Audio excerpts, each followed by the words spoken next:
میں بات کر رہا تھا کہ ماں کی ممتا کی مثال جو ہے وہ اس روئے زمین کے اندر نہیں ملتی، حشرات کے اندر بھی ماں کی ممتا کی مثال نہیں ہے، حیوانات کے اندر بھی اس کی ممتا کی مثال نہیں ہے۔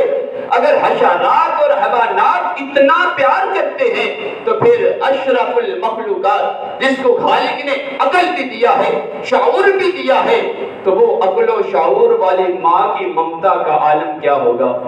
حضرت سیدنا امیر المؤمنین خلیفۃ المسلمین حضرت سیدنا علی المرتضیٰ شیر خدا رضی اللہ تعالی عنہ، آپ کا دور خلافت ہے، آپ کی بارگاہ میں ایک مقدمہ آیا۔ مقدمہ کیا تھا کہ ایک بچہ تھا جس کا دعویٰ کرنے والی دو عورتیں تھیں، دونوں عورتیں یہ کہہ رہی تھی کہ یا امیر المؤمنین یہ بچہ ہمارا ہے، یہ بچہ ہمارا ہے، دعویٰ کرنے والی دو لیکن بچہ ایک۔ تو حضرت سیدنا امیر المؤمنین حضرت سیدنا علی المرتضیٰ شیر خدا رضی اللہ تعالی عنہ، آپ نے حکم فرمایا کہ تلوار کو لایا جائے۔ جب تلوار کو لایا گیا تو جو اس بچے کی سگی ماں تھی وہ تڑپ اٹھی، کہنے لگی کہ یا امیر المؤمنین آپ بچے کو کیا کریں گے؟ تو آپ فرمانے لگے ظاہری بات ہے بچہ ایک ہے لیکن تم دو عورتیں ہو جو اس بچے کی ماں ہونے کا دعویٰ کر رہی ہے، تو لہٰذا میں تلوار سے بچے کے دو ٹکڑے کروں گا، آدھا تجھے دے دوں گا آدھا اسے دے دوں گا۔ تو جو سبھی ماں تھی نا وہ تڑپ تھی، کہنے لگے کہ یا امیر المؤمنین آپ بچے کو دو ٹکڑوں میں تقسیم نہ کیجیے، میں نے بھی دعویٰ کیا تھا کہ یہ بچہ میرا ہے، اگر مجھے نہ ملے میں برداشت کر لوں گی، لیکن اگر میرے جگر پارے کہ میری آنکھوں کے سامنے دو ٹکڑے ہو جائے میں یہ برداشت نہیں کر سکتی، یا امیر المؤمنین یہ بچہ اسے دے دیجئے۔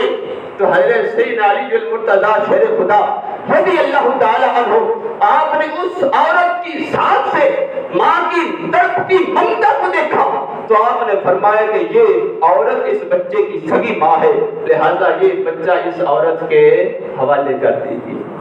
تو ایسے سامنے گرامی ماں ہوتی ہے، ایک بچہ ہے نا ساری زندگی جو مرضی سلوک کر لے، لیکن ماں کی ممتا ہمیشہ اس بچے کی برے وقت کے اوپر تڑپے گی ضرور۔ ایک اور حقائق سمجھ لیجئے، یہاں پھر سبق آموز ایک واقعہ سمجھ لیجئے۔ ایک حقائق میں آتا ہے کہ ایک عورت ایک آدمی بدقسمتی کا ستارہ چمکا، بیوی کی باتوں میں آ کے اپنی ماں کے ساتھ نالا ہو گیا، ماں کا بغض ماں کی نفرت دل میں پیدا ہو گئی، نوبت یہاں تک پہنچی کہ اپنی ماں کو اٹھایا جا کے اولڈ ہوم کے اندر پھینک بٹھایا۔ تو کافی عرصہ گزر گیا، اچانک خیال آیا کہ میں تو بیٹا ہوں، اتنا عرصہ ہو گیا آج تک ماں کی میں نے خبر نہیں دی، تو آج جا کے اپنی ماں کا حال دریافت کرتا ہوں، ماں کی خبر گیری کرتا ہوں۔ تو جب وہ ماں کی خبر گیری کرنے کے لیے اولڈ ہوم پہنچا تو ماں سے ملاقات ہوئی، تو وہ ماں کہتی ہے بیٹا تجھے اپنی خواہش کے بارے میں نہ بتاؤ؟ بیٹا کہتا ہے ماں جی بتائیے میں ضرور پوری کروں گا۔ تو وہ ماں کہتی ہے بیٹا جس جگہ پہ میں ہوں نا اس جگہ پہ پنکھا نہیں ہے، بیٹا میری آخری خواہش یہ ہے کہ تم اس جگہ کے اوپر پنکھا لگوا دے۔ تو وہ بیٹا بڑا حیران ہوتا ہے، کہتا ہے ماں جی کتنا عرصہ ہو گیا آپ اس جگہ پہ ہے، اس جگہ پہ پنکھا نہیں ہے، آج تک آپ نے ڈیمانڈ نہیں کی، تو آج یہ ڈیمانڈ کرنے کی وجہ کیا ہے؟ تو وہ ماں کہنے لگی بیٹا میری تو جیسی کیسی کی بیت گئی، میں نے بغیر پنکھے کے گزارا کر لیا ہے، لیکن جو تو نے میرے ساتھ سلوک کیا تھا بیٹا قسمت تیرے ساتھ بھی وہی سلوک کرے گی، کیونکہ یہ تقدیر کا فیصلہ ہے کہ جیسا کرو گے ویسا بھرو گے۔ بیٹا جو میرے اوپر بیتی تھی میں نے تو برداشت کر لیا ہے، بغیر پنکھے کے میں نے لمحات کو گزار لیا ہے، لیکن بیٹا ایک دن تو نے بھی اسی جگہ پہ آنا ہے، لیکن مجھے پتا ہے میرا بیٹا بڑا نرم مزاج ہے، بیٹا میں نے تو پنکھے کے بغیر گزارا کر لیا ہے، لیکن تو اس جگہ پہ پنکھے کے بغیر گزارا نہیں کر سکے گا تو در حقیقت پنکھے کی ڈیمانڈ کر کے میں تیرا بندوبست کر رہی ہوں، پنکھے کی ڈیمانڈ کر کے میں تیرا بندوبست کر رہی ہوں۔ تو یہ وہ ماں ہے کہ جس کے پیار کو سمجھنا ایک انسان کے پاس کی بات نہیں ہے۔ بچہ لاکھ برا سلوک کرے، خدمت گزاری نہ کرے، لیکن یہ ماں وہ ہستی ہے جس کا دل پھر بھی بیٹے کی محبت کے اندر تڑپتا رہتا ہے۔ ایک صحابی رسول جن کا نام ہے حضرت علقمہ رضی اللہ تعالی عنہ، حضور کے بڑے پیارے صحابی، بڑے خدمت گزار، بڑے صوم و صلاۃ کے پابند، تہجد گزار۔ تو حضرت علقمہ رضی اللہ تعالی عنہ بیمار ہو جاتے ہیں، یہاں تک کہ وقت اخیر آن پہنچتا ہے۔ حضرت علقمہ رضی اللہ تعالی عنہ آپ کی زوجہ حضور کو پیغام بھیجتی ہے، کریم آقا آپ کے غلام کے اوپر وقت اخیر ہے۔ جب پیغام حضور کے درگاہ میں پہنچتا ہے تو حضور حضرت بلال، حضرت سین عمار، حضرت صہیب رومی رضی اللہ تعالی عنہ کو بلاتے ہیں اور حضرت علقمہ کی طرف بھیجتے ہیں، فرمایا جا کے علقمہ کو کلمہ کی تلقین کرو۔ تو یہ تین صحابہ کرام حضرت علقمہ کے پاس پہنچتے ہیں، جا کے حضرت علقمہ کو کلمہ کی تلقین کرتے ہیں، لیکن یہ اصحاب کلمہ کی تلقین کیے جا رہے ہیں، لیکن ایک حضرت علقمہ ہے کہ جن کی زبان سے کلمہ ادا نہیں ہوتا۔ یوں محسوس ہوتا ہے کہ جیسے زبان پہ کوئی گرا ہے جو آپ کی زبان کو حرکت نہیں کرنے دیتی۔ صحابہ کرام کو بڑا تعجب ہوا، حضور کی بارگاہ میں بس حاضر ہوئے، آگے سارا ماجرا عرض گزار ہوئے تو حضور اٹھے، حضرت علقمہ کے پاس گئے۔ جب ان کے گھر گئے تو آپ نے فرمایا کہ علقمہ کی ماں زندہ ہے؟ جواب ملا حضور زندہ ہے۔ فرمایا بلایا جائے۔ جب حضرت علقمہ صحابی رسول کی والدہ حاضر خدمت ہوئی تو حضور نے فرمایا کہ اے بڑھیا تیرا بیٹا کیسا ہے؟ عرض کرنے لگی کریم آقا بڑا صوم و صلاۃ کا پابند ہے، تہجد گزار ہے، میرا بیٹا صدقہ و خیرات کرنے والا ہے۔ فرمایا بتا کیوں اپنے بیٹے سے راضی ہے؟ کہنے لگی یا رسول اللہ میں بیٹے سے راضی نہیں ہوں، میں بیٹے سے راضی نہیں ہوں۔ آپ نے فرمایا ناراضگی کی وجہ کیا ہے؟ عرض کرنے لگی یا رسول اللہ صلی اللہ علیہ وآلہ وسلم میرے بیٹے نے ہمیشہ اپنی بیوی کی باتوں کو مان کے میرا دل دکھایا ہے، تو میں اس سے سخت ناراض ہوں۔ آپ نے فرمایا کہ علقمہ سے راضی ہو جائے۔ عرض کرنے لگی یا رسول اللہ میں کبھی بھی راضی نہیں ہوں گی۔ تو اللہ کے پیارے محبوب صلی اللہ علیہ وآلہ وسلم نے فرمایا بلال، عرض کی حضور حاضر، فرمایا جاؤ لکڑیوں کو اکٹھا کرو، جاؤ جا کے لکڑیوں کو اکٹھا کرو۔ تو والدہ تڑپ اٹھی، عرض کرنے لگی حضور لکڑیوں کا کیا کرنا ہے؟ تو اللہ کے پیارے محبوب نے فرمایا کہ لکڑیوں کو آگ لگا کے علقمہ کو جلا دوں گا، لکڑیوں کو آگ لگا کے علقمہ کو جلا دوں گا۔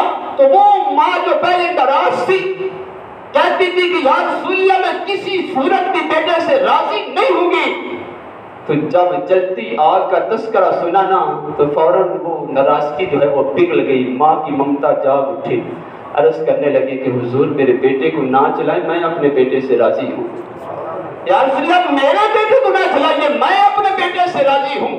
تو اللہ کے پیارے محبوب صلی اللہ علیہ وآلہ وسلم نے اس وقت فرمایا کہ مجھے قسم ہے اس ذات کی جس کے قبضہ قدرت میں محمد کی جان ہے، علقمہ کی نماز روزے، علقمہ کے صدقات و خیرات اس وقت تک علقمہ کے لیے نافع نہیں ہے جب تک اس کی ماں اس کے ساتھ راضی نہ ہو۔ ماں راضی نہ ہو تو پھر بندے کا کوئی بھی عمل بندے کے لیے نافع نہیں ہے۔ تو اگر ماں راضی ہو جائے تو پھر اللہ بندے کو ایسے مقام تک پہنچا دیتا ہے کہ جہاں کی بندہ جو ہے وہ سوچ بھی سوچ نہیں سکتا۔ حضرت پاک موسیٰ کلیم اللہ علیہ السلام نے عرض کی کہ کریم مالک جنت کے اندر میرا کون پڑوسی ہوگا؟ جنت کے اندر میرا پڑوسی کون ہوگا؟ تو حضرت موسیٰ علیہ السلام کی جواب ملا کہ اے موسیٰ فلاں علاقے کے اندر فلاں بازار، اس بازار کے اندر ایک قصاب ہے جو گوشت کا کام کرتا ہے، جنت کے اندر وہ تیرا پڑوسی ہوگا۔ اب حضرت موسیٰ علیہ السلام حیران، کیونکہ آپ کا تصور تو یہ تھا، آپ کا خیال تو یہ تھا کہ جو جنت کے اندر میرا پڑوسی ہوگا وہ بڑا صوم و صلات کا پابند ہوگا، وہ تہجد گزار ہوگا، بڑی اچھی اعمال اور فضائل کا مالک ہوگا۔ لیکن جواب ملا کہ اے موسیٰ، تیرا جو جنت کے اندر پڑوسی ہے وہ ایک قصاب ہے۔ تو حضرت موسیٰ علیہ السلام کو بڑی حیرانگی ہوئی، تو آپ اللہ کے بتائے ہوئے پریس پر وہاں پہنچے، تو جو اللہ کی طرف سے معلومات ملی تھی اس معلومات کو سامنے رکھ کے حضرت موسیٰ علیہ السلام نے ایک قصاب کی دکان پر ٹھہرے۔ جب سارا اس کا حلیہ دیکھا تو اللہ کے بتائے ہوئے کلام کو سامنے رکھا تو نتیجے اس پر پہنچے کہ یہی وہ بندہ ہے جس کا اللہ نے مجھے بتایا ہے۔ آپ وہاں پہ ٹھہر گئے، لیکن دیکھا کہ وہ بندہ گوشت دینے کے اندر ناپ تول میں بددیانتی کر رہا ہے۔ تو حضرت موسیٰ علیہ السلام کو خیال آیا کہ جو بندہ گوشت کے اندر بددیانتی کر رہا ہے وہ میرا جنت کے اندر ساتھی پڑوسی نہیں ہو سکتا۔ جب آگے جانے لگے تو اوپر سے کلام آیا کہ اے موسیٰ، یہی وہ بندہ ہے، آپ صحیح جگہ پہ پہنچے ہیں، یہی وہ بندہ ہے جس کے بارے میں ہم نے فرمایا ہے کہ یہ بندہ جنت کے اندر تیرا پڑوسی ہوگا۔ تو حضرت موسیٰ علیہ السلام نے خیال کیا پتہ نہیں اس بندے کے کوئی پوشیدہ معاملات ہوں گے جس کی وجہ سے یہ اتنا بلند مقام والا ہے۔ تو حضرت موسیٰ علیہ السلام نے اس بندے سے فرمایا یار میں بڑی دور سے آیا ہوں، اگر آج رات میں تیرا مہمان بنوں تو قبول کرے گا؟ تو وہ کہنے لگا کہ اے مسافر، اگر تو میرا مہمان بن جائے تو یہ تو میرے لیے بڑی شرف کی بات ہے۔ تو مختصر حضرت موسیٰ علیہ السلام اس کے گھر گئے، تو جب کھانے کا وقت آیا نا اس نے کھانا تیار کیا۔ کھانا جب تیار ہو گیا کہنے لگا کہ اے اللہ کے بندے آپ تھوڑا سا نا صبر کریں، میں پہلے کام کر لوں۔ اس نے سب سے پہلے کھانا برتن میں ڈالا، اس کی بوڑھی ماں جا کے اس کو کھلایا۔ تو حضرت موسیٰ علیہ السلام یہ سارا واقعہ دیکھ رہے ہیں۔ جب اس نے اپنی ماں کو کھانا کھلایا تو اس کی ماں کے جو لب ہے وہ جنبش کرتے ہیں، کچھ الفاظ ادا ہوتے ہیں، لیکن دور ہونے کی وجہ سے حضرت موسیٰ کو سنائی نہیں دیتے۔ تو جب وہ بندہ ماں کی خدمت سے واپس پلٹا نا تو حضرت موسیٰ علیہ السلام نے اس سے پوچھا کہ اے بندہ خدا یہ بڑھیا کون ہے؟ عرض کی حضور یہ میری ماں ہے۔